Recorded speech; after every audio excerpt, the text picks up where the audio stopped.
Iran যুদ্ধের প্রভাবে জ্বালানির মূল্য বৃদ্ধিতে নাজেহাল অবস্থা ভারতীয়দের। অতিরিক্ত খরচ এড়াতে ঝুঁকছেন বৈদ্যুতিক গাড়ির দিকে। তথ্য বলছে যে গেল মাসে দেশটিতে এ গাড়ির বিক্রি ছাড়িয়েছে রেকর্ড 26,000 ইউনিট, যা গেল বছরের একই সময়ের তুলনায় বেড়েছে প্রায় 80%। নাদিয়া ইসলাম তুলির রিপোর্টে বিস্তারিত।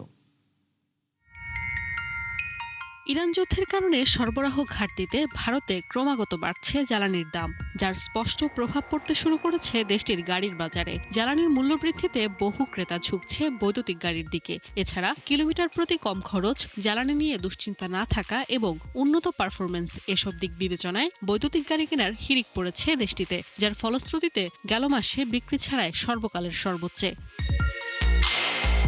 তথ্য বলছে মে মাসে ভারতে বৈদ্যুতিক গাড়ির বিক্রির পরিমাণ 26,221টি, যা গেল বছরের একই সময়ের তুলনায় বেড়েছে প্রায় 80%। বিক্রিতে সবচেয়ে এগিয়ে টাটা মোটরস, পরিমাণ 10,000-এরও বেশি ইউনিট, বছর ব্যবধানে যা বেড়েছে 85%। 6,000-এর বেশি ইউনিট বিক্রি করে দ্বিতীয় অবস্থানে মাহিন্দ্রা, প্রায় 5,000 গাড়ি বিক্রি করে শক্ত অবস্থান ধরে রেখেছে JSW-MG।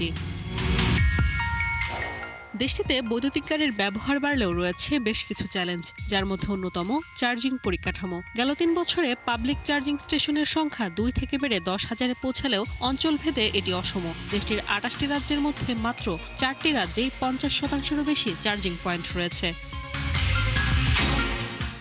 প্রয়োজনীয় উপকরণে ঘাটতিও। তথ্যমতে বৈদ্যুতিক গাড়িতে ব্যবহৃত বিরল খনিজ উত্তোলনের প্রায় 70-80% ও পৃথকীকরণের প্রায় 90%-ই নিয়ন্ত্রণ করে চীন, যা ভারতের বৈদ্যুতিক গাড়ির প্রসারকে বিলম্বিত করছে। বিশ্লেষকদের মতে বিরল খনিজের উত্তোলন থেকে শুরু করে গাড়িতে ব্যবহার পর্যন্ত একটি সমন্বিত সরবরাহ শৃঙ্খল গড়ে তুলতে সময় লাগতে পারে 1 দশকেরও বেশি।